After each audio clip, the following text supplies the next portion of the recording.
أعوذ بالله من الشيطان الرجيم. بسم الله الرحمن الرحيم. الحمد لله الذي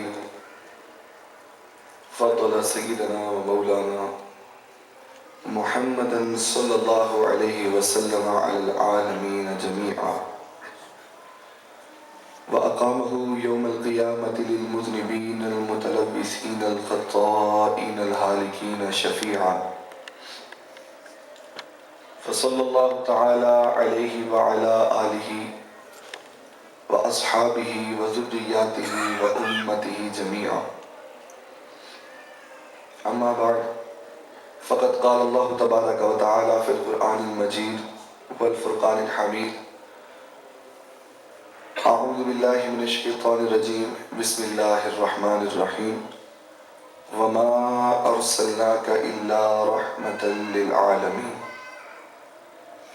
صدق الله مولانا العظيم وصدق رسوله النبي الكريم الأمين، ونحن على ذلك من الشاهدين والشاكرين والحمد لله رب العالمين.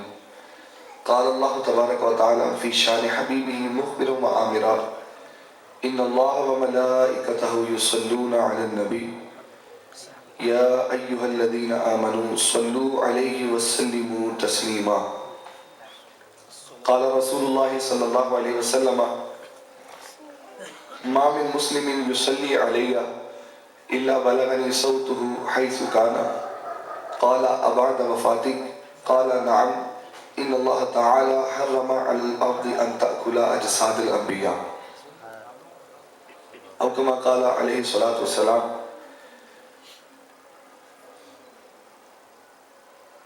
درود پاک پڑھانے کی ابتدا سے پہلے، حدیث پاک کا ترجمہ کرنے سے پہلے، ابتدائی کلمات کے طور پر یہ عرض کرنا چاہوں گا کہ ہم سب وقار بھائی کے گھر میں نبی کریم صلی اللہ تعالی علیہ وسلم کی ثنا خوانی اور آپ کا میلاد منانے کے لیے جمع ہوئے. تو سب سے پہلے ہم سب مل کر اپنی نیتوں کو حاضر کر لیتے ہیں کہ آپ کے آنے کی، میرے آنے کی، اس محفل کو سجانے کی ہم سب کی نیت کیا ہے.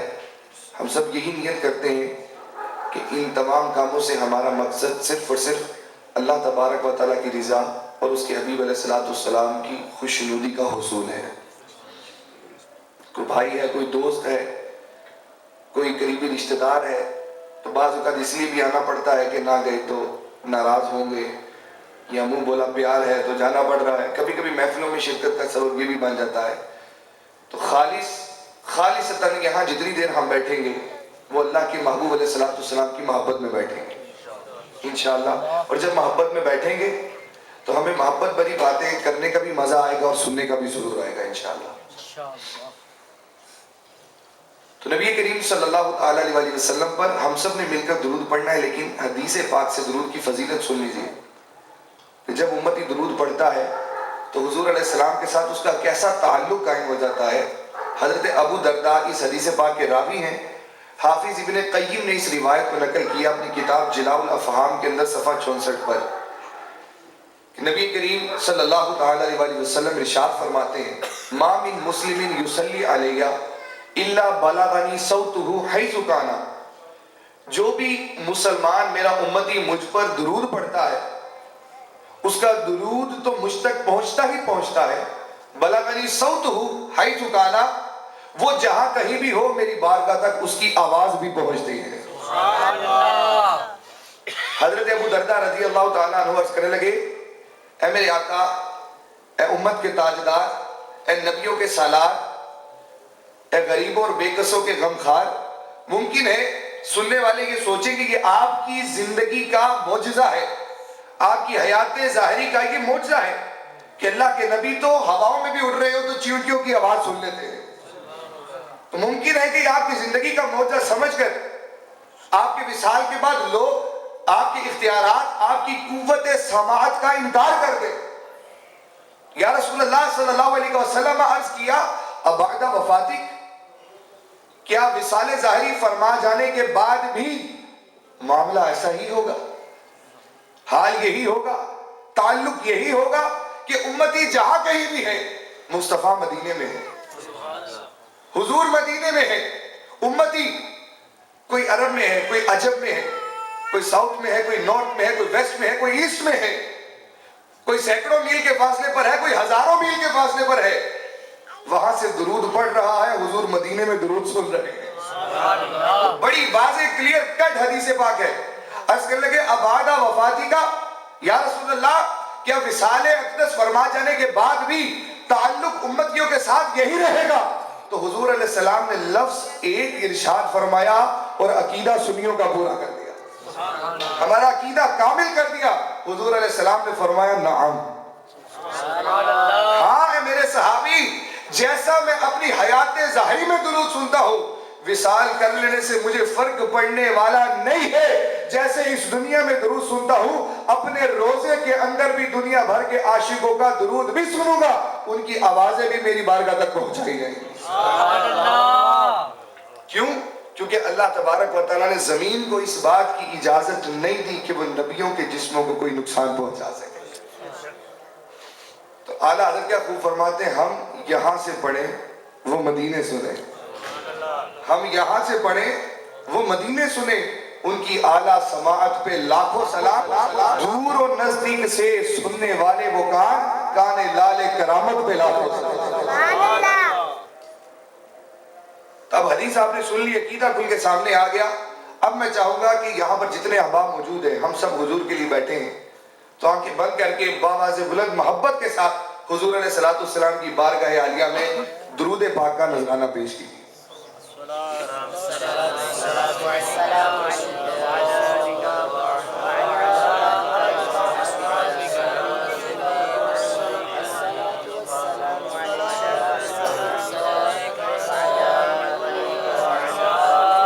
اللہم صلی وسلم علی النبی الامی وعلی آلہ واصحابہ وبارک وسلم۔ چند اشعار، ایک کلام جو خود لکھنے کی سعادت حاصل ہوئی ہے، کلام مشہور زمانہ ہے، ردیف اور قافیہ مشہور ہے، آپ سنتے رہتے ہیں، لیکن شعر اپنے ہیں، حضور جانتے ہیں کس کس کا عقیدہ ہے، حضور جانتے ہیں، ہم سب کا عقیدہ ہے الحمدللہ۔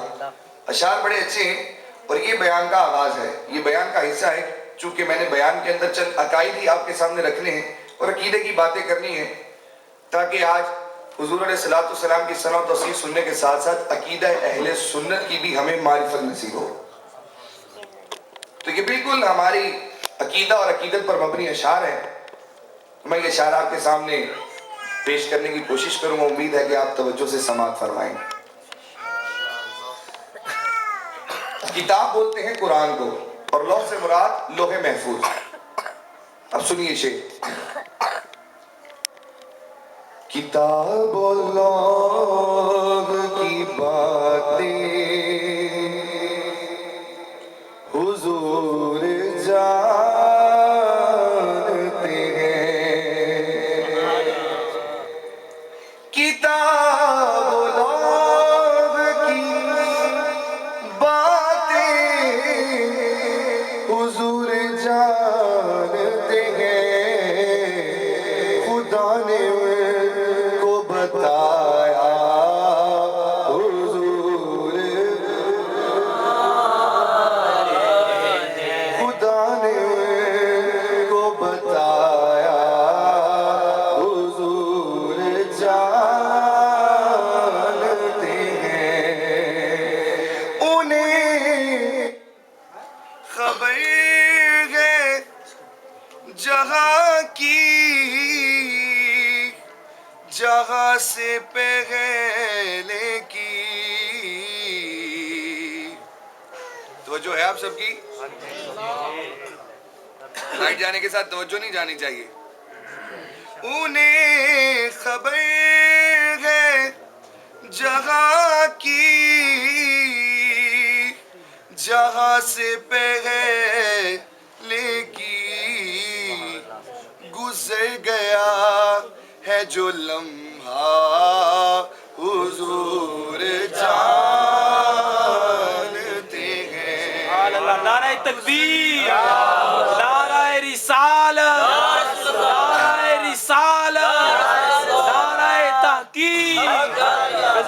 مشکل کشا سرکار کی آمد، آقا کی آمد، حضور کی آمد، اور نور کی آمد، لجپال کی آمد، ذیشا کی آمد، طاہا کی آمد، حضور کی آمد، داتا کی آمد، مکی کی آمد، مدنی کی آمد، حضور کی آمد۔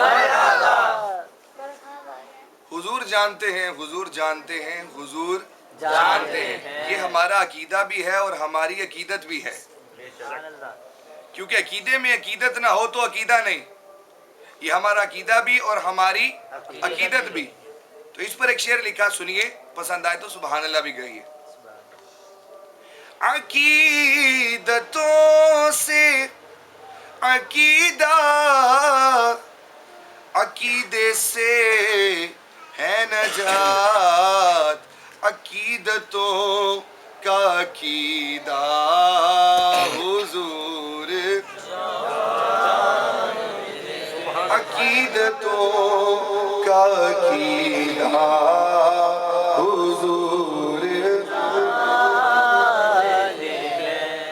حضور جانتے ہیں، حضور جانتے ہیں، حضور جانتے ہیں، ہمارا عقیدہ ہے اور ہماری عقیدت ہے، ہمارا عقیدہ بھی ہے، ہماری عقیدت بھی ہے۔ کچھ لوگ ایسے ہیں جو کہتے ہیں حضور نہیں جانتے، نہیں جانتے، نہیں جانتے، نہیں جانتے، نہیں جانتے، نہیں جانتے، نہیں جانتے، نہیں جانتے۔ سنی کہتے ہیں حضور جانتے ہیں، حضور جانتے ہیں، حضور جانتے ہیں۔ دلیل کیا ہے؟ ایک بڑی پیاری دلیل سمجھانے لگا ہوں آپ کو، اتنی سادی کہ ہر ایک سمجھ لے، مشکل بات نہیں۔ جو کہتے ہیں حضور نہیں جانتے، نہیں جانتے، نہیں جانتے، انہیں کہو کہ آپ ایک دفعہ لسٹ تیار کر لو کہ حضور کیا کیا نہیں جانتے، لسٹ تیار کر لو۔ حضور کو قیامت کا علم نہیں، کون کب کہاں مرے گا نہیں پتا، کل کیا ہونے والا نہیں پتا، بارش ہوگی نہیں ہوگی نہیں پتا، ماں کے پیٹ میں کیا ہے نہیں پتا، قیامت میں کس نے بخشے جانا ہے کس نے نہیں پتا، جنت میں کس کا کیا ٹھکانہ ہوگا نہیں پتا، جہنم میں کس کا کیا ٹھکانہ ہوگا نہیں پتا۔ لکھ لو، لسٹ تیار کر لو، لمبی سی لسٹ تیار کر لو جتنی کر سکتے ہو، اور وہ لسٹ تیار کر کے کسی عالم دین، کسی مفتی، کسی اسکالر کے پاس جانے کی ضرورت نہیں، قرآن پاک کی ایک آیت کے سامنے لے آؤ۔ میں نے کہا تھا میں آپ کو ٹیسٹ کروں گا، اور تھوڑا سا مسکرا کے بھی، غصے سے نہیں، لائن ملا کے رکھے، رشتہ داروں کے گھر، آنٹی کے گھر، انکل کے گھر، سب اس وقت کہیں نہیں جانا، ٹھیک ہے؟ دل و دماغ کو پکڑ کے مدینے چھوڑا ہے، ٹھیک ہے؟ آپ ادھر ہیں لیکن دل و دماغ مدینے، اب کہیں ہلنے نہیں دینا، لائن ملا کے رکھنی ہے آپ نے۔ قرآن پاک کی ایک آیت کافی ہے۔ حضور علیہ السلام کو یہ بھی نہیں پتا، یہ بھی نہیں پتا، یہ بھی نہیں پتا، یہ بھی نہیں پتا۔ میں نے کہا کوئی بات نہیں، جتنی باتیں آپ کے ذہن میں مستحضر ہیں کہ حضور نہیں جانتے تھے، وہ ہمیں ایک ہی دفعہ لکھ کر دے دو، بعد میں مت کہنا کہ حضور یہ بھی نہیں جانتے تھے۔ لکھ دی، قرآن کے سامنے لے کر آئے، قرآن کی ایک پوری آیت بھی نہیں، آیت کے ایک جز میں اللہ کریم نے ارشاد فرما دیا، وَعَلَّمَكَ مَا لَمْ تَكُنْ تَعْلَمْ۔ اے میرے پیارے حبیب، تو جو کچھ نہیں جانتا تھا وہ سب تجھے سکھا۔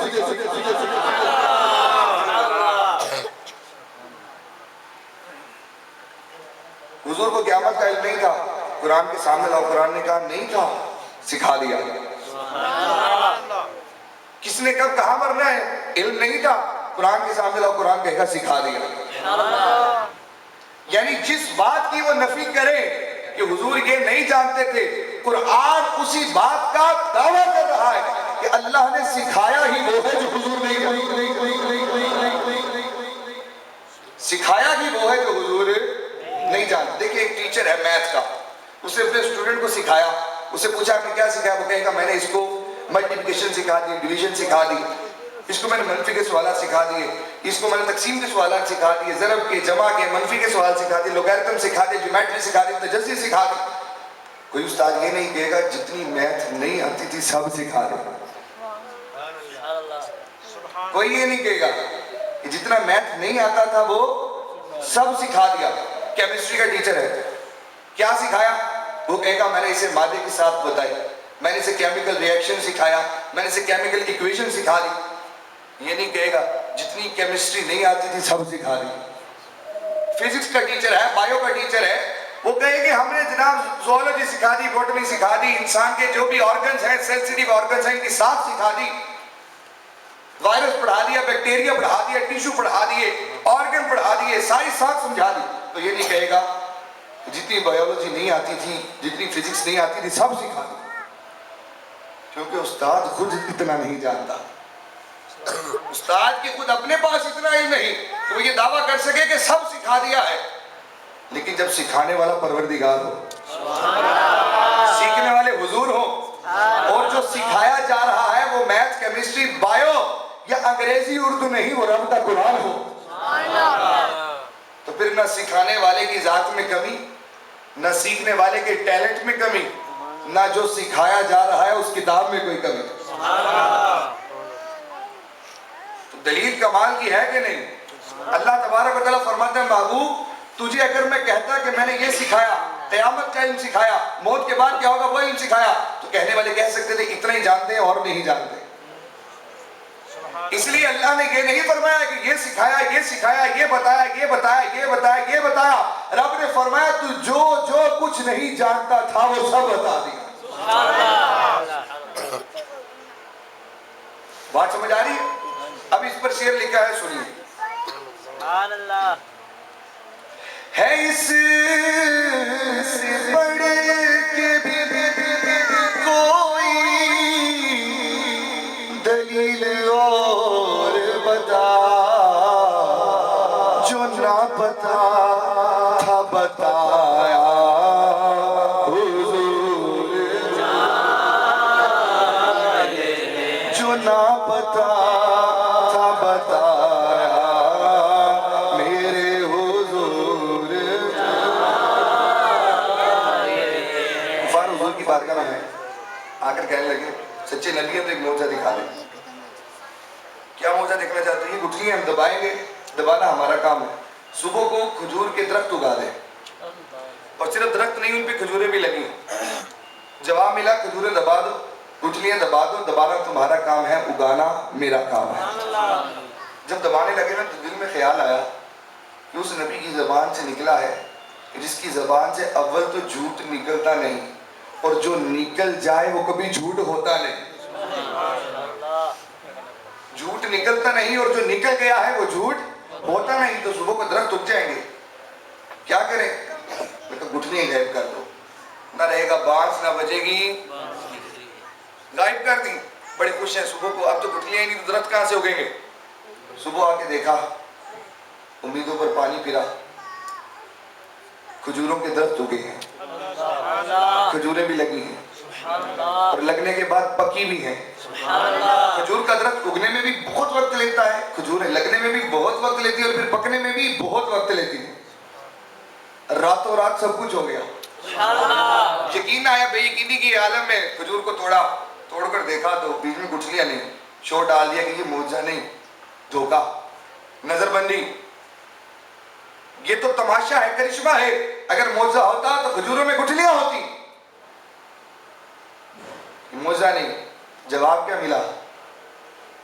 جواب کیا ملا؟ جواب میں دو معجزے سکھا دیے.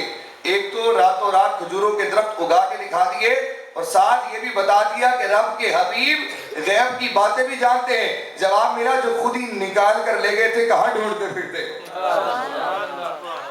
جو نکال کے لے گئے تھے کہاں ڈھونڈتے پھرتے ہو؟ تو شجر بولتے ہیں عربی زبان میں درخت کو، اور تمر بولتے ہیں کھجور کو. تمر بولتے ہیں کھجور کو، اور درخت بولتے ہیں شجر. تو شجر، تمر کے مطلب کھجوروں کے درخت. اب اس معجزے کو شعر میں بیان کیا ہے، سنیے، جھومیے اور سبحان اللہ کہیے. بغیر گٹھلیوں کے وہ بھی راتوں رات شجر تمر کے اگایا حضور، شجر تمر کے اگانا حضور. سنو میرے کی یہ بات، یہ راہ نجات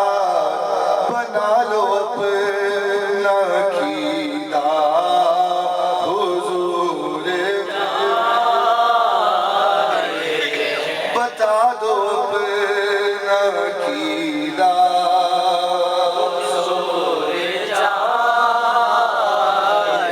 خدا نے ان کو بتایا حضور ایک دفعہ بابا سے بلند درود پاک کا نذرانہ پیش کیجیے.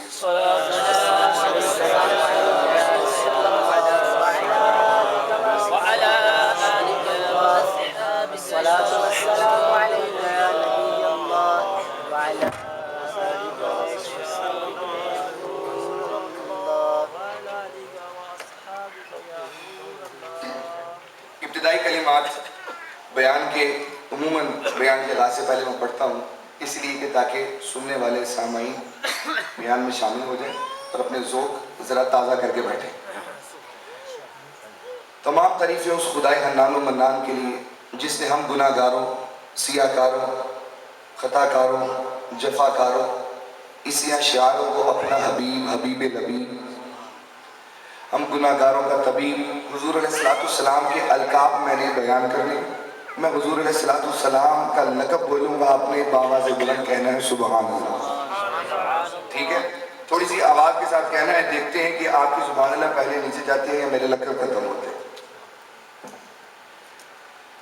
تو تمام تعریفیں اس خدا کے لیے جس نے ہم گناہ گاروں کو اپنا حبیب حبیب لبیب، ہم گناہ گاروں کا طبیب، شفیع المذنبین، رحمت للعالمین، راحت العاشقین، مراد المشتاقین، شمس العارفین، سراج السالکین، محب الفقراء والغرباء والیتامى والمساکین، سید الثقلین، نبی الحرمین، امام القبلتین، وسیلتنا فی الدارین، صاحب قاب قوسین، محبوب رب المشرقین رب المغربین، جد الحسن والحسین، باعث ایجاد عالم، علت عالم، سبب عالم، اصل عالم، غایت عالم، رنگ عالم، رونق عالم، زینت عالم، زیبائش عالم، آرائش عالم، حسن عالم، جان عالم، روح عالم، منبع عالم، مخزن عالم، مرکز عالم، مطلب عالم، مطلوب عالم، مقصد عالم، مقصود عالم، مظہر عالم، مظہر عالم، مظہر عالم، رحمت عالم، سرور عالم، تاجدار عالم، روح عالم، اصل عالم، غایت عالم، ابتداء عالم، انتہاء عالم، مبدأ عالم، منتہاء عالم، سرور سرورہ، رحمت عالمیات، جان کی جان، جان کی جان، ایمان کا ایمان، ٹوٹے دلوں کا سہارا، نا امیدوں کی امید، بے کس کا کس، مظلوم کا فریاد رکھ، بے کس کی بگڑی بنانے والا، غریب کی بندہ پروری کرنے والا، مظلوم کی داد رسی کرنے والا، سراپا رحمت بنا کر اپنی بہترین مخلوق میں، بہترین مخلوق سے بہترین قبیلے میں، بہترین قبیلے سے کائنات کے بہترین افراد میں پشت در پشت نقل فرما کے پروردگار نے ہم پر احسان عظیم فرمایا.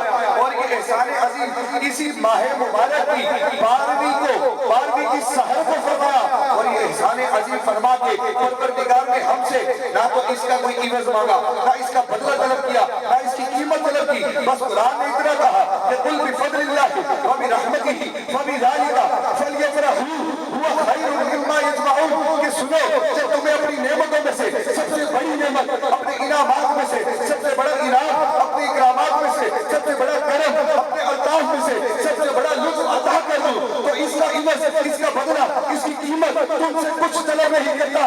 ہاں بس اتنا ضرور کرنا کہ جب میرے محبوب کا ماہ میلاد آئے تو بڑی محبت کے ساتھ میلاد مصطفیٰ کا جشن مناتے ہیں. نعرہ تکبیر، نعرہ رسالت، نعرہ حیدری. لائن ملی ہوئی ہے سبحان اللہ، آگے سبحان اللہ. وما ارسلناک الا رحمتا للعالمین.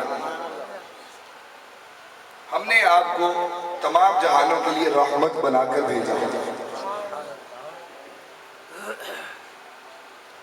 اللہ تبارک و تعالیٰ نے ابتدا میں فرمایا ہم نے آپ کو بھیجا۔ اس بھیجنے میں ہمارے لیے ایک نکتہ بھی ہے اور عقیدہ بھی ہے۔ اللہ تبارک و تعالیٰ نے یہاں پر یہ نہیں فرمایا کہ ہم نے حضور علیہ السلام کو رحمت بنا کر پیدا کیا، رحمت بنا کر تخلیق کیا، بلکہ رب قدیر جل وعلا ارشاد فرما رہا ہے ہم نے بھیجا، ہم نے بھیجا۔ تو بھیجے جانے میں اور پیدا ہونے میں فرق ہے۔ ہمارا یہ عقیدہ ہے کہ ہمارے آقا اس کائنات سے بھی پہلے، سارے جہان سے پہلے، پورے جہان سے پہلے میرے آقا۔ ہمارا عقیدہ ہے، اللہ نے اشارت میں ہمیں ہمارا عقیدہ دے دیا۔ مثال سے سمجھاتا ہوں، میں عاقب بھائی کو بلاتا ہوں، انہیں وقار بھائی کے پاس بھیجتا ہوں، تو سننے والے کیا کہیں گے، دیکھنے والے کیا کہیں گے کہ عمیر نے عاقب کو وقار کے پاس بھیجا۔ بھارت ملی، اللہ کی عطا، سماعت ملی، اللہ کی عطا، زبان ملی، اللہ کی عطا، انسان کو پورا بدن صحیح سلامت اعضاء ملے، یہ اللہ کی عطا، ملائکہ کو روحانیت ملی، اللہ کی عطا، حضرت آدم کو شانیں ملی، اللہ کی عطا، حضرت ابراہیم کو شانیں ملی، اللہ کی عطا، حضرت نوح کو شانیں ملی، اللہ کی عطا، حضرت عیسیٰ کو شانیں ملی، اللہ کی عطا، حضرت موسیٰ کو شانیں ملی، اللہ کی عطا، حضرت یوسف کو حسن ملا، اللہ کی عطا، یحییٰ زکریا کو شانیں ملی، اللہ کی عطا، یعقوب و ایوب کو شانیں ملی، اللہ کی عطا ہے، داؤد و سلیمان کو شانیں ملی، اللہ کی عطا ہے، کم و بیش 1,24,000 انبیاء اور رسول جو اس دنیا میں ظہور پذیر ہوئے، انہیں جو دین ملے، جو صحیفے ملے، جو کتابیں ملی، جو وحیاں ملی، وہ سب کی سب اللہ کی عطا ہے۔ جنت کو جو حسن ملا، اللہ کی عطا، حوروں کو جو خوبصورتی ملی، اللہ کی عطا ہے، فرشتوں کو جو طاقتیں ملی، وہ اللہ کی عطا ہے۔ ارے اگر خلاصہ کروں تو اتنا کہوں کہ ابتدائے کائنات سے لے کر آج تک اور آج سے قیامت تک کائنات میں جتنی نعمتیں تقسیم ہوئی ہیں وہ سب اللہ کی عطا ہے، وہ سب اللہ کی کیا ہے؟ عطا ہے، وہ سب اللہ کی عطا ہے۔ نبی ہو، رسول ہو، ملائکہ ہو، اولیاء ہو، نجباء ہو، نقباء ہو، امت کے صلحاء و شہداء ہو، جس نے جو پایا، جس نے جو لیا، وہ اللہ کی عطا ہے۔ اور اللہ کی عطا کا یہ اصول ہے کہ اس کی عطا بغیر رحمت کے، میرے ساتھ رہنا ہے، اللہ کی عطا کائنات میں ہے اور اس کی عطا کا اصول ہے کہ اس کی عطا بغیر رحمت کے، اس کی عطا بغیر رحمت کے نہیں ہوتی۔ اے مالک و مولا، آخر وہ کون سی رحمت ہے جس کا صدقہ تو نے پورے جہاں میں تقسیم کیا تو جواب ملا وما ارسلناک الا رحمۃ للعالمین، وہ رحمت اور کوئی نہیں، تمہارے آقا اور میرے حبیب محمد مصطفیٰ۔ نعرہ تکبیر،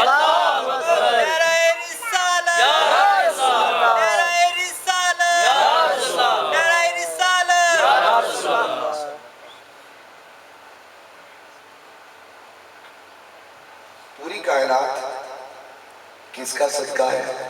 اللہ کی رحمت کا۔ اور قرآن پاک میں اللہ نے محبوب کو اپنی رحمت فرمایا۔ جہانوں کے لیے رحمت، اللہ کی رحمت جہانوں کے لیے۔ ایک حضور کی ذات ہے جنہوں نے بلا واسطہ اللہ کی رحمت سے حصہ پایا، باقی پورے جہان میں حضور کی رحمت سے حصہ پایا۔ اسی لیے ہم کہتے ہیں حضور وجہ تخلیق کائنات ہیں۔ آج کے لوگ کہتے ہیں لولا کا ما خلقت الافلاک ما خلقت دنیا، حدیث موضوع ہے، ضعیف ہے، فلاں ہے، فلاں فلاں فلاں۔ ہم نے کہا تو ساری حدیثوں کو چھوڑ دو، قرآن کیا کہتا ہے وہ تو سن لو۔ حضور وجہ تخلیق کائنات ہیں، فیضان وجود بغیر رحمت کے متصور ہی نہیں۔ یعنی آسان الفاظ میں سمجھاؤں تو کائنات کو جو وجود کا لباس بھی ملا ہے وہ بھی اللہ کی رحمت کا صدقہ ہے۔ اسی پر آپ کو ایک حدیث سناتا، بڑی کمال کی، بڑی ایمان افروز حدیث ہے۔ ہم لوگ کیا کہتے ہیں کہ پھول گلاب کے پتیوں کو بعض لوگ بڑی عزت سے رکھتے ہیں۔ جی حضرت کیوں؟ کہتے ہیں میرے حضور کے پسینے سے بنا۔ میں وہ حدیث سنانے لگا ہوں جو آپ کو گلاب کی پتیوں سے بھی آگے لے جائے گی۔ اور حدیث مصنف عبد الرزاق کی حدیث پاک، یہ جو بخاری کرنے والے لوگ ہیں، بنشق نبی کے جو پڑھتے ہیں بخاری، آتی نہیں بخاری، آتا ہے بخار. امام بخاری کے دادا جان، دادا استاد، شیوخ امام بخاری میں جن کا نام آتا ہے حضرت امام عبد الرزاق رحمۃ اللہ تعالی علیہ، ان کی لکھی ہوئی کتاب مصنف عبد الرزاق کی ایک طویل حدیث ہے، حدیث نور، جو تقریباً رجسٹر کے 4 صفحات پر مشتمل ہے. اتنی لمبی حدیث. اس حدیث پاک کا ایک مختصر سا جز میں آپ کو سنانا چاہتا ہوں تاکہ عقیدہ پورا ہو. قرآن سے دلیل لائے ہو تو حدیث بھی نہ چھوڑو، اور حدیث بھی حدیث صحیح ہے. یہ اتنی صحیح حدیث تھی کہ کچھ لوگوں سے برداشت نہیں ہوئی، انہوں نے کتاب سے چیپٹر ہی غائب کر دیا. لیکن جس کی شانوں کو بلند کرنے کا ذمہ اللہ لے لے، اسے کون چھپا سکتا ہے؟ تو وہ چھپی نہیں، چھپ گئی. چھپی نہیں، چھپ گئی. اب حدیث بڑی پیاری ہے، اگر آپ ایک دفعہ سارے مل کر سبحان لگے تو میں آگے سناؤں. پھر ایک دفعہ کہیں، پھر ایک دفعہ کہیں، کیونکہ حدیث بہت پیاری ہے. ٹھیک ہے، ہم حضور کے لیے بیٹھے ہیں نا، میرے لیے نہیں بیٹھے آپ، میں آپ کے لیے نہیں بیٹھا، ہم سب حضور کے لیے بیٹھے ہیں. تو ذرا محبت والے ماحول میں سننا. حضرت امام عبد الرزاق نے جو روایت کی 3 واسطے صرف حضور تک. انہوں نے امام زہری سے، حضرت معمر سے، انہوں نے امام زہری نے حضرت معمر سے، انہوں نے حضرت سعید بن یزید سے. امام عبد الرزاق نے حضرت معمر سے، انہوں نے امام زہری سے، انہوں نے حضرت سعید بن یزید سے، اور حضرت سعید بن یزید نے حضور سے روایت کیا. کیا روایت کی؟ خلاصہ ابتداء حدیث کی یوں ہوئی کہ حضور علیہ السلام فرماتے ہیں جب کچھ بھی نہیں تھا، صحابی نے پوچھا کہ مجھے بتائیے کہ ابتداء کائنات میں کیا تھا. حضور علیہ السلام نے بتایا کہ کیا تھا. فرمایا ان اللہ تعالیٰ خلق شجرۃ ولها 4 اغصان فسماها شجرۃ الیقین. اللہ تعالیٰ نے ابتداء کے اندر ایک نور کا درخت پیدا کیا جس کی 4 شاخیں تھی، پھر اللہ نے اس کا نام ایمان کا درخت رکھ دیا. پھر اس نور کو اس درخت کے اوپر رکھ دیا. فصب علیہ مقدار 70,000 سنہ. اس نور نے اس درخت پر بیٹھ کر جو کہ ایک مور کی شکل میں تھا 70,000 سال اللہ کی تسبیح بیان کی. ثم خلق مرآة الحیاء ووضعها باستقباله فلما نظر الطاووس فيها رأى صورته احسن صورة وازين هيئة. اللہ نے ایک حیا کا آئینہ بنایا اور اس خوبصورت مور کے نور کے آگے رکھ دیا. وہ نور نور محمدی تھا، محبوب کا نور تھا. جب اس مور نے، اس نور نے اس آئینے میں اپنے آپ کو دیکھا، رأى صورته احسن صورة وازين هيئة، اپنے آپ کو بہت خوبصورت پایا. تو جب اپنے آپ کو خوبصورت پایا تو اللہ تبارک و تعالیٰ کی بارگاہ میں سجدے کیے. 5 سجدے کیے. کتنے سجدے کیے؟ حدیث پاک کے الفاظ ہیں فصارت علینا تلک سجدات فرض مؤقتا. اللہ کو محبوب کے وہ سجدے اتنے بھا گئے، اللہ نے امت کے لیے وہی 5 سجدے 5 نمازیں بنا کر فرض کر دی.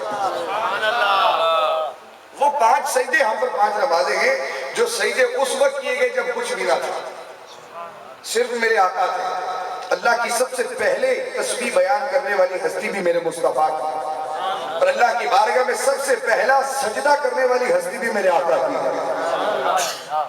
اب وہ موڑ آیا حدیث کا، بڑا کمال کا موڑ آیا. حضور علیہ السلام فرماتے ہیں ثم نظر الی ذلک النور فاستحیا من اللہ تعالی فعارک حیا من اللہ تعالی. کیا ہوتا ہے کہ بہت پیار کرنے والا جب اپنے محبوب کو بڑی ہی محبت کی نگاہ سے دیکھتا ہے نا تو محبوب شرما جاتا ہے. بہت پیار کرنے والا جب بہت محبت سے اپنے محبوب کو دیکھتا ہے محبوب شرما جاتا ہے. تو بلا تشبیہ پیار کرنے والی، محبت کرنے والی ذات اللہ کی ہے، اور سامنے جو محبوب ہو وہ محبوب کبریا احمد مشتبہ ہو، تو پھر کیا محبت کی نظر ہوگی اور کیا حیا کا عالم ہوگا. تو حدیث پاک کے الفاظ ہیں ثم نظر الی ذلک النور، پھر اللہ نے اس نور کو دیکھا، ایک نظر محبت فرمائی. فعارک حیا من اللہ تعالی، اس نور کو شرما کے پسینہ آ گیا. نور کو شرما کے پسینہ آ گیا. اب جب نور کو شرما کے پسینہ آ گیا پروردگار کو کائنات کے لیے وہ پسینہ ہی بھا گیا. دیکھیں یہ حدیث بڑی صحیح حدیث ہے. یہ ضعیف و موضوع یا ایسی کسی کتاب سے نہیں سنا رہا. اور بسوں کی تو کتاب ملتی ہے 10 روپے کی معلومات ہی معلومات. وہ والی کتاب سے نہیں حدیث. یہ کتاب معتبر ترین کتاب امام بخاری کے استاد اور صحیح سند کے ساتھ حدیث لا رہے ہیں. اللہ کو پسینہ بھا گیا. جب پسینہ ظاہر ہوا حضور سے فعاری کا حیا من اللہ تعالی, اس نور کو شرما کر پسینہ آیا. فمن عرق راسہ خلق الملائکہ. میں نے کہا تھا محبت کے ساتھ سنی. ترجمہ کروں گا ابھی عربی سن کے سبحان اللہ کہتے.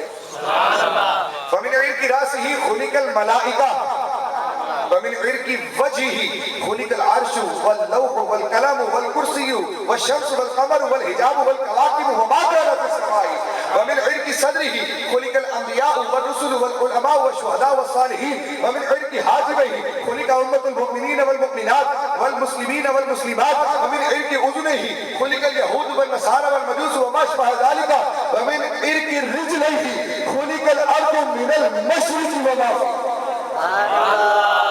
ترجمہ سناؤ, سنیں گے, سنیے. حضور فرماتے ہیں جب اس نور محمدی کو پسینہ آیا, اللہ سے شرما کر اس نور محمدی سے پسینہ ظاہر ہوا, پروردگار کو وہ پسینہ اتنا بھا گیا کہ جو پسینہ مصطفیٰ کے سر اقدس سے نکلا تھا وہ پسینہ لے کر اللہ نے سارے نوری فرشتوں سے خلیق فرمایا. عرش اٹھانے والے فرشتے بھی حضور کے نور سے, جبریل بھی حضور کے نور سے, بلکہ نور سے کیوں, نور کے پسینے سے. جبریل و میکائیل اسرافیل و اسرائیل میرے مصطفیٰ کے نور کے پسینے سے. جنت کے دروگہ بھی نور کے پسینے سے, دروگہ جہنم بھی نور کے پسینے سے, مدبرات امر بھی نور کے پسینے سے. اپنے ایمان سے بتاؤ کہ جبریل جیسے نوری فرشتے جو اپنی اصل شکل میں انبیاء کے سامنے بھی کم آتے تھے, جو اپنی اصل نورانیت میں انبیاء کی بارگاہ میں بھی کم حاضری دیتے تھے, اس کی نورانیت کتنی ہوگی. تو جب جبریل امی جیسے نوری فرشتے میرے محبوب کے نور کے پسینے سے بنائے جا رہے ہیں, میرے محبوب کی نورانیت کا عالم کیا ہے. جھگڑے ختم ہو گیا نا, ہمارے تمہارے جیسے ہونے کا جھگڑا ختم. میرے حضور اس وقت جبریل جیسے نوری فرشتے جن کو مقابلے میں کہتے جبریل سکھانے والے تھے, میں کہتا ہوں یہ تو پسینے سے پیدا ہوئے. سکھانے والا کبھی آ کر یہ نہیں کہتا وہی سنا کر کہ آپ نے تو قرآن سمجھ لیا لیکن جبریل کی سمجھ میں نہیں آیا. سکھانے والا کبھی یہ نہیں کہتا الف لام میم طه یاسین حامیم عین سین قاف کاف ہا یا عین صاد سناتے تھے حضرت جبریل. حضور فرماتے تھے علیم تھے, میں سمجھ گیا. جب حضرت جبریل بقیہ قرآن سناتے تھے حضور نہیں فرماتے تھے کہ میں سمجھ گیا, کیونکہ حضور جانتے تھے کہ یہاں تک جبریل بھی سمجھ رہا ہے. لیکن جب حروف مقطعات پڑھتے حضور فرماتے میں سمجھ گیا, جبریل حیران کھڑے ہوتے, حضور آپ سمجھ گئے, جبریل کچھ نہیں سمجھا. سکھانے والے کو پتہ نہ ہو, سیکھنے والا کہے سمجھ گیا. ارے استاد اس کا کوئی نہیں, ایسا امی کس لیے منت کشے استاد ہو, ایسے امی کو کسی استاد کی حاجت ہی کیوں ہے جس کو سکھانے والا پروردگار. ایسا امی کس لیے منت کشے استاد ہو, کیا کفایت اس کو اقرا ربک الاکرم نہیں.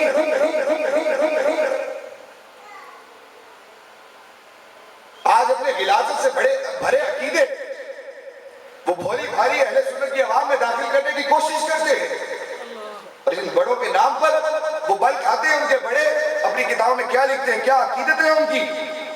نبی اللہ کی بات چوڑے چمار سے بھی بدتر ہے. کہیے استغفر اللہ. میں صرف آپ کو ایجوکیٹ کرنے کے لیے باتیں کر رہا ہوں. کون کہتا ہے, ہم سب کو پتا ہے, لیکن یہ ہمارا منصب ہے کہ ہم ان باتوں سے آپ کو آگاہ رکھیں. چوڑے چمار سے بھی بدتر ہے, کیونکہ اللہ کی بارگاہ میں کسی کی کیا شان. میں نے کہا اللہ تجھے عقل دے, عقل کے اندھے تجھے اتنا شعور نہیں ہے کہ جو اللہ کی بارگاہ میں چوڑے چمار سے بدتر ہوگا رب قرآن اس کے سینے میں اتارے گا. کیا اسے اپنا قرآن رکھنے کے لیے ایسے نبی کا سینہ ملا معاذ اللہ جو اس کی بارگاہ میں چوڑے چمار سے بدتر ہے؟ جو اس کی بارگاہ میں چوڑے چمار سے بدتر ہے وہ اسے یا ایھا المزمل کہتا ہے، وہ اسے یا ایھا المدثر کہتا ہے، وہ اسے یاسین کہتا ہے، وہ اسے طٰہٰ کہتا ہے، وہ اسے وَرَفَعْنَا لَكَ ذِکْرَکَ کہتا ہے، وہ اسے وَالضُّحَىٰ وَاللَّيْلِ إِذَا سَجَىٰ کہتا ہے، وہ اسے یَدُ اللہِ فَوْقَ أَيْدِیہِم کہتا ہے، وہ اسے أَلَمْ نَشْرَحْ لَكَ صَدْرَکَ کہتا ہے۔ کیوں تمہاری عقلوں میں پردہ پڑ گیا؟ ہم حضور کی محبت کا دم بھرنے والے ہیں اور ہمیں وہی عقیدہ رکھنا ہے جو ہمیں محبت کے رستے پر لے کے جاتا ہے۔ بے ادبی کے رستے پر چلنے والوں کے ساتھ بھی ہمارا کوئی تعلق نہیں ہے۔ میلاد کیوں مناتے ہیں؟ صحابہ کرام نے نہیں منایا، تابعین نے نہیں منایا، تبع تابعین نے نہیں منایا۔ آپ نے بھی بہت سنا ہوگا ان دنوں میں یہ۔ میں آپ کو سیدھی سی ایک بات سمجھاتا ہوں، جو آپ سے پوچھے نا کہ صحابہ نے، تابعین نے، تبع تابعین نے کہاں میلاد منایا، ہمیں ثابت کرو، اسے ایک سوال کر لینا، اسے کہنا پہلے ایک میرے سوال کا جواب دے دو کہ جو تم دلیل مانگ رہے ہو کہ صحابہ نے منایا ہے یا تابعین نے منایا ہے یا تبع تابعین نے منایا ہے تو مناؤ، یہ اصول کیا دین کا کوئی اصول ہے؟ صرف اتنا پوچھ لو۔ اگر تو دین نے کوئی ایسا اصول دیا کہ جو کام صحابی نے کیا، تابعین نے کیا، تبع تابعین نے کیا، تو ہم غلط تم سچے، اور یہ ثابت کرو کہ تم قرآن سے، چلو قرآن سے نہیں ملتا، سیاستہ سے، سیاستہ سے نہیں ملتا، چلو کسی حدیث سے ثابت کر دو، حدیث سے نہیں ملتا، اجماع امت سے ثابت کر دو، کیونکہ قیاس تو تمہارا معتبر ہی نہیں ہے نا، قیاس تو وہ کرتا ہے جس کے پاس عقل ہو۔ تو قرآن حدیث اجماع سے ہمیں دکھا دو کہیں پر ہمارے اسلاف بزرگوں نے، قرآن نے یا حدیث نے کہیں اصول دیا ہو کہ جو کام صحابہ، تابعین، تبع تابعین نے کیا وہ جائز، جو اس کے علاوہ کام وہ ناجائز۔ میں نے بینر پڑھے، بینر پڑھے، اس کے اوپر لکھا تھا خطیب حضرت علامہ فلاں فلاں فلاں، ناطقہ فلاں فلاں فلاں فلاں، پوری بالکل لسٹ ویسے تیار کی تھی جیسے ہمارے محفلوں کے پوسٹر ہوتے ہیں، آپ نے دیکھی ہوگی دیواروں پر آمیزہ، سیم وہی نظریہ اور ہے، مکتب فکر اور ہے، لیکن پوسٹر سے میں بڑا حیران ہوا۔ لیکن جب میں نے ٹائٹل پڑھا تو میری ہنسی نہیں چھوٹ گئی، اس کے اوپر لکھا ہوا تھا سیرت مصطفیٰ کانفرنس۔ صرف میلاد النبی کو کاٹ کے باقی سارا پوسٹر وہی ہے، وہی طریقہ کار ہے، نعت خوان آ رہے ہیں، خطیب آ رہا ہے، سب کچھ وہی ہو رہا ہے۔ میلاد مصطفیٰ کا نام کاٹ کے سیرت مصطفیٰ کانفرنس نہیں تھی۔ اب جس محفل میں حضور کی سیرت بیان ہو وہ میلاد نہیں ہے،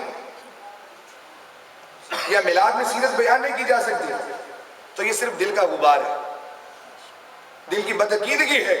میرے اعلیٰ حضرت اسی لیے ہم لوگوں کو سیدھا سا جواب سکھاتے ہیں، فرماتے ہیں اسے بھیڑنا دلیلیں دینے کی ضرورت نہیں ہے، تم بس اتنا کہو سر سوئے روزہ جھکا پھر تجھ کو کیا،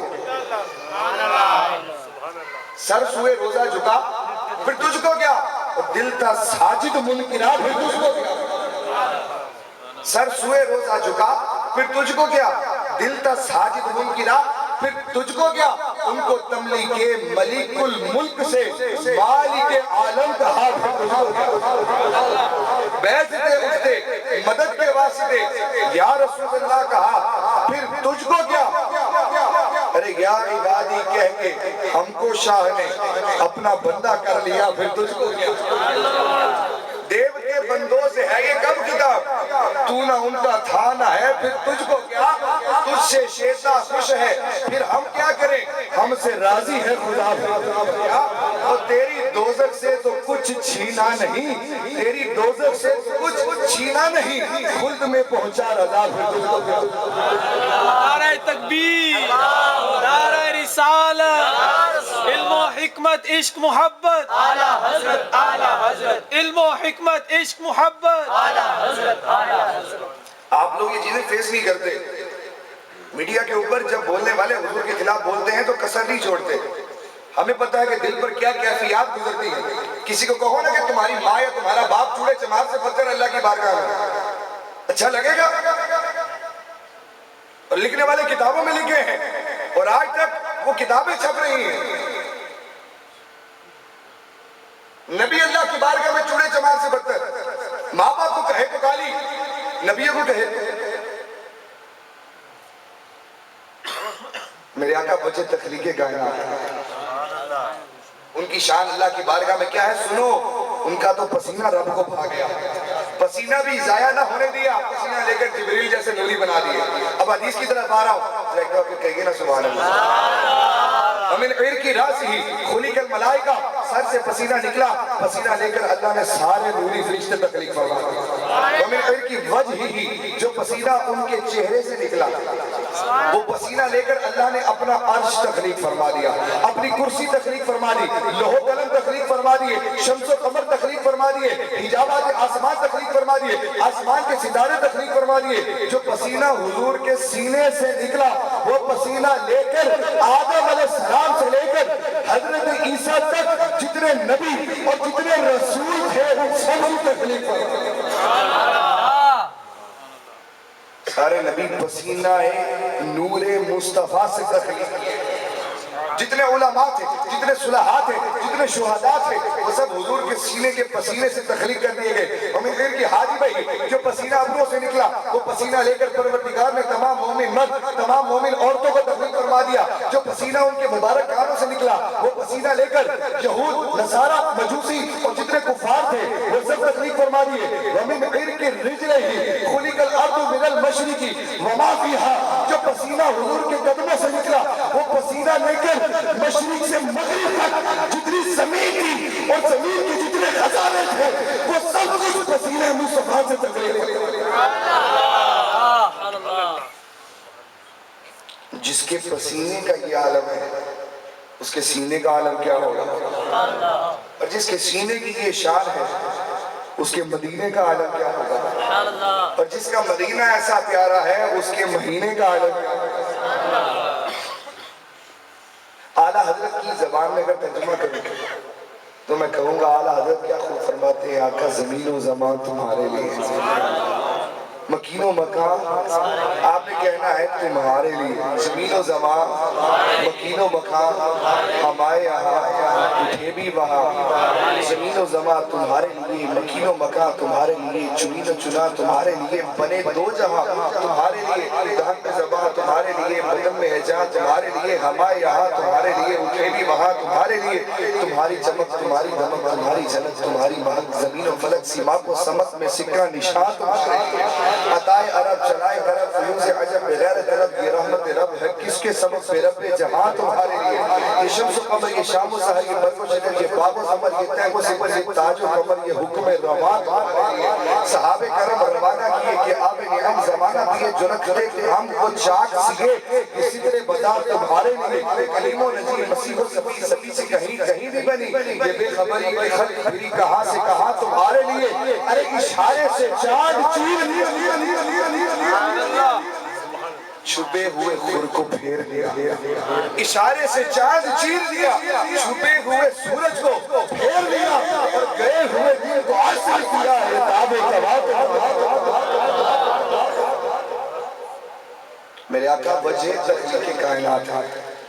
حدیث صحیح سے حوالہ پیش کر دیا، حضور کائنات بننے کی وجہ ہے، لولا کا ما خلقت الدنیا، تاریخ دمشق الکبیر کے اندر جلد 2 صفحہ 396 کے اندر حدیث پاک موجود ہے کہ اللہ کریم جل مجدہ نے ارشاد فرمایا وَلَقَدْ خَلَقْتُ الدُّنْيَا وَأَهْلَهَا لِأُعْرِفَهُمْ كَرَامَتَكَ وَمَنزِلَتَكَ عِنْدِي وَلَوْلَا كَ مَا خَلَقْتُ الدُّنْيَا، اے میرے پیارے حبیب دنیا بنانے کی وجہ یہ تھی کہ میں تیری شانیں دکھانا چاہتا تھا، لولا کا ما خلقت الدنیا، اگر تو نہ ہوتا میں دنیا کو ہی تخلیق نہ کرتا، وَمَا أَرْسَلْنَاكَ إِلَّا رَحْمَةً لِلْعَالَمِينَ، حضور علیہ السلام اللہ تبارک و تعالیٰ کی رحمت ہے۔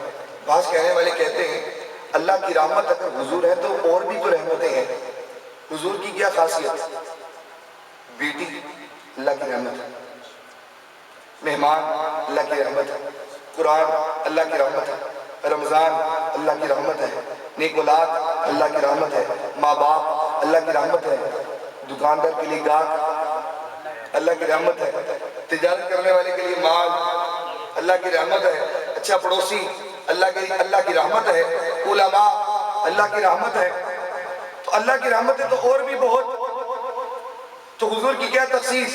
میں نے کہا فرق سمجھو، وہ رحمت ہے، وہ صرف رحمت ہے، بیٹی رحمت ہے باپ کے لیے، مہمان رحمت ہے میزبان کے لیے، قرآن رحمت ہے پڑھنے والے کے لیے، رمضان رحمت ہے عبادت گزاروں کے لیے، بیماری رحمت ہے مریض کے لیے، علماء رحمت ہے امت کے لیے، گاہک رحمت ہے دکاندار کے لیے، مال رحمت ہے تاجر کے لیے۔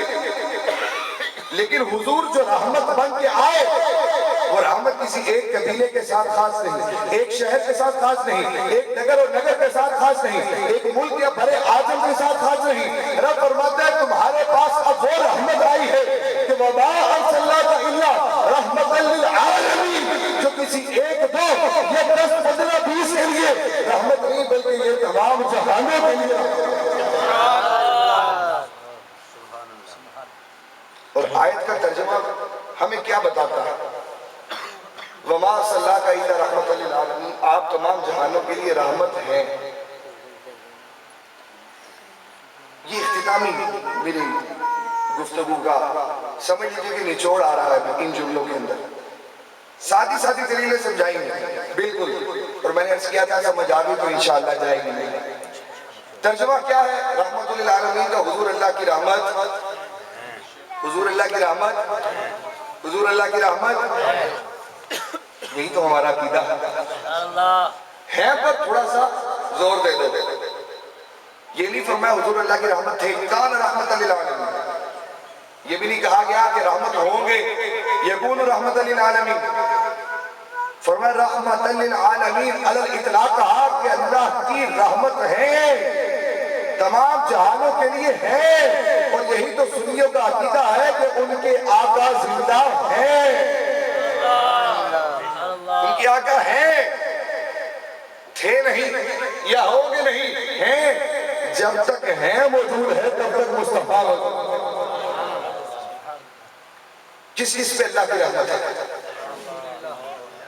جہاں حضور وہاں اللہ کی رحمت ہے، جہاں حضور وہاں اللہ کی رحمت، اور جہاں رحمت وہاں اللہ کے حضور، وہاں اللہ کے حبیب ہمارے آقا، جہاں حضور وہاں اللہ کی رحمت، اور جہاں اللہ کی رحمت وہاں مصطفیٰ۔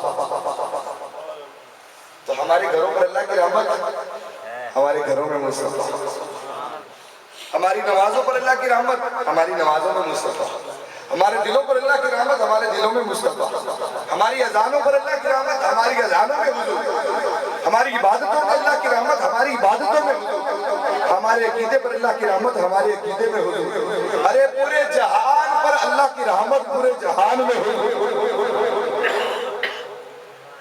اس لیے اعلیٰ حضرت کیا فرماتے ہیں، تو زندہ ہے واللہ، تو زندہ ہے واللہ، تو زندہ ہے واللہ، تو زندہ ہے واللہ، میرے چشم عالم سے چھپ جا۔ تو قرآن ایک آیت ہے، وَمَا أَرْسَلْنَاكَ إِلَّا رَحْمَةً لِلْعَالَمِينَ۔ امام راضی فرماتے ہیں لما کان رحمت للعالمین لازم ان یکون افضل من کل العالمین، کہ حضور کا ایک وصف ہی کافی ہے حضور کو تمام جہانوں سے افضل بتانے کے لیے۔ کیوں کہ جس کا صدقہ ابراہیم کو ملے اس کی بزرگی ابراہیم سے زیادہ ہونی چاہیے، جس کا فیضان موسیٰ اور عیسیٰ کو ملے اس کی بزرگی موسیٰ اور عیسیٰ سے زیادہ ہونی چاہیے، جس کا حسن، جس کے در سے حسن کی تقسیم یوسف جیسے حسینوں کو ملے اس کا حسن یوسف سے بھی زیادہ ہونا چاہیے۔ تو حضور کائنات سے سب سے افضل ہے کیونکہ حضور تقسیم کرنے والے ہیں، اللہ دینے والا ہے، حضور تقسیم کرنے والے ہیں، اور حضور کی تقسیم لینے والوں میں الحمدللہ ہمارا اہل سنت کا شمار بھی ہے۔ ہمارا یہ عقیدہ ہے کہ کھاتے ہیں تیرے در کا، پیتے ہیں تیرے در کا، کھاتے ہیں تیرے در کا، پیتے ہیں تیرے در کا، پانی ہے تیرا پانی، دانا ہے تیرا تیرا تیرا۔ تو میرے محترم اسلام بھائیو، یہ حضور علیہ السلام کی شان رحمت للعالمین تھی۔ اس سے ہمیں جہاں عقیدے سیکھنے کو ملتے ہیں وہاں ہمیں کچھ عملی طور پر بھی سیکھنا چاہیے۔ پریکٹیکلی بھی حضور کی شان رحمت للعالمین ہمیں کچھ سکھاتی ہے۔ حضور علیہ السلام تمام جہانوں کے لیے رحمت ہے، باہر والوں کے لیے بھی، گھر والوں کے لیے۔ ہمارا معاشرہ تھوڑا سا چینج ہو گیا، باہر والوں کے ساتھ ہم اچھے ہیں، گھر والوں کے ساتھ اچھے ہیں۔ حضور علیہ السلام فرماتے ہیں خیرکم خیرکم لأہلکم وَأَنَا خَيْرُكُمْ لِأَهْلِي، تم میں سے بہترین وہ ہے جو اپنے اہل و عیال کے ساتھ بہترین ہے، اور میں تم میں سب سے زیادہ اپنے اہل و عیال کے ساتھ بہتری کرنے والا ہوں۔ وہ اچھے اخلاق والا نہیں جو باہر اچھے اخلاق دکھائے۔ کپڑے کی دکان پہ جاتے ہیں تھان والا تھان سامنے رکھتا ہے کوئی نہیں پسند ہے، دوسرا دیکھے نہیں پسند ہے، تیسرا دیکھے، 20 تھان کھول کے پلا دے. آپ منع کرتے رہیں گے حضرت نہ کھولو نہ کھولو نہ پلاؤ، کہے گا نہیں کوئی بات نہیں، نہ پسند ہے نہ لینا. 20 تھان دیکھنے کو کہتا ہے نہیں پسند آیا، تھان لپیٹ کے رکھ لیتا ہے اور کیا کہتا ہے بے وقوف تم نے وقت ضائع کر دیا، بڑے احمق انسان ہو، یہ کہتا ہے وہ کہتا ہے حضور اب اگلی دفعہ یہ کا امید کرتا ہوں اگلی دفعہ ہمارا کپڑا پسند آئے گا. کس لیے؟ پیسوں کے لیے. گھر میں ماں ایک سے دوسری مرتبہ کام کہہ دے، باپ ایک سے دوسری مرتبہ کام کہہ دے، ہم بپھر جاتے ہیں. وہاں پیسے ہیں یا اللہ کی رضا یا حضور کی خوشنودی ہے. خیرکم لأہلکم. میں حضور علیہ السلام کی سیرت درج کرتا ہوں. ہم باہر ڈیوٹی کر کے گھر آتے ہیں تو پانی بھی پینا کوئی گوارا نہیں کرتے، کوئی نہ دے شور مچا کے ادھم مچا لیتے ہیں گھر میں. اور حضور علیہ السلام کے اخلاق حسنہ کیا تھے؟ اماں عائشہ صدیقہ رضی اللہ تعالیٰ عنہ فرماتی ہیں حضور علیہ السلام گھر میں جب تشریف لاتے اپنے کام خود کرتے، دودھ کی حاجت بھی اٹھتے، بکری کے قریب جاتے، دودھ دھوتے، استعمال فرما لیتے، حکم نہیں چلاتے، آرڈر نہیں دیتے، اشارہ کریں تو کائنات حاضر ہو جاتے، لیکن کام خود کرتے تھے. مبارک لال میں شگاف آ جاتا ہے خود گانٹ لیتے، لباس مبارک میں کہیں شگاف آ جاتا ہے اس کو خود سی لیتے، اپنا سر خود دیکھنا کرتے تھے. اور فرماتے ہیں جب نماز کا ٹائم ہوتا ہے یوں نکلتے جیسے ہمیں پہچانتے ہی نہیں. اپنے کام حد الامکان ہم خود کرنے کی نیت کرتے ہیں، اپنے گھر والوں کے ساتھ حسن سلوک کرنے کی نیت کرتے ہیں. حضور علیہ السلام حضرت زید کے بیٹے حضرت اسامہ، حضرت زید غلام تھے لیکن حضور نے غلام بنا کر نہیں منہ بولا بیٹا بنا کے رکھا تھا. ان کا ذکر قرآن نے نام کے ساتھ کیا ہے، واحد صحابی ہے جن کا نام لے کر قرآن میں ان کا ذکر آیا ہے. ان کے بیٹے حضرت اسامہ کو حضور علیہ السلام ایک زانوں پر بٹھاتے اور ان کے مقابلے میں دوسرے زانوں پر امام حسین کو بٹھا کر سینے سے دونوں کو لگا کر ان سے پیار کیا. اور بخاری کی ایک روایت کے مطابق کبھی کبھی حضور علیہ السلام حضرت اسامہ کا نام بھی صاف کر دیا کرتے تھے. کہیں کوئی سیٹھ ہے، کوئی آقا، کوئی مالک، کوئی امیر ایسا دیکھا ہے کہ نوکر کے بچوں کے ساتھ ایسا سلوک کرتا ہے. میرے آقا کی سیرت رحمت للعالمین، جہانوں کے لیے رحمت ہے، ہمیں سکھانے کے لیے آئے. تو ہم سب آج اس محفل پاک کی برکت سے یہ نیت کرتے ہیں کہ حضور علیہ السلام کی محبت تو ہم نے لی ہی لی، حضور کی یاد میں حضور کے ذکر کے لیے تو ہم بیٹھے ہی ہیں، حضور کی سیرت کو بھی اڈاپٹ کر کے دیں گے، حضور علیہ السلام کی عملی زندگی کو بھی لے کر جائیں گے، پیغام بھی لے کر جائیں گے کہ حضور علیہ السلام کا حسن اخلاق جیسا تھا ہم اس کے پیچھے چلنے کی کوشش کریں گے. تو ہم سب یہ نیت کرتے ہیں کہ آج کے بعد انشاءاللہ ہم سب اپنے گھر والوں کے ساتھ اچھا سلوک کرنے کی کوشش کریں گے انشاءاللہ. اور یہ بھی نیت فرمانے ہیں جس آقا کو اپنا محبوب بنایا اس کی آنکھوں کی ٹھنڈک نماز اور نماز پنجگانہ ادا کرنے کی کوشش کریں گے. بآواز بلند انشاءاللہ کہہ کر نیت کریں گے انشاءاللہ آج کے بعد ہماری کوئی نماز قضا نہیں ہوگی، آج کے بعد رمضان کا کوئی روزہ قضا نہیں ہوگا، آج کے بعد والدین کی فرما برداری کریں گے، آج کے بعد چھوٹوں پر شفقت کریں گے، آج کے بعد بڑوں کی عزت کریں گے، آج کے بعد حضور علیہ السلام کی ہر سنت کو اپنانے کی کوشش کریں گے. اللہ کریم جل مجدہ کی بارگاہ میں دعا ہے کہ اللہ تبارک و تعالیٰ اس بیان اور درس میں ہونے والی ہر قسم کی غلطی سے درگزر فرمائے، جو سنا سنایا اپنی بارگاہ میں قبول فرمائے اور اپنے محبوب علیہ السلام کی بارگاہ میں سے مقبول بنائے. آمین بجاہ نبی الامین صلی اللہ علیہ وسلم. الحمدللہ آپ کے قریب دعوت اسلامی کا ہفتہ وار اجتماع سوٹی وال میں عشاء کی نماز کے بعد شروع ہوتا ہے. اس کا دورانیہ بہت زیادہ نہیں ہوتا، مناسب وقت ہے، مناسب وقت پر اجتماع ختم ہوتا ہے. آپ سے گزارش ہے کہ اس اجتماع میں پابندی وقت کے ساتھ ضرور شرکت فرمایا کریں، دعوت اسلامی کے ماحول کے ساتھ مربوط رہیں، مدنی قافلوں میں سفر کو معمول بنا لیں. انشاءاللہ عشق مصطفیٰ کم نہیں ہوگا، اللہ نے چاہا تو اور بڑھتا چلا جائے گا. اللہ کریم ہم سب کو عمل کی توفیق عطا فرمائے.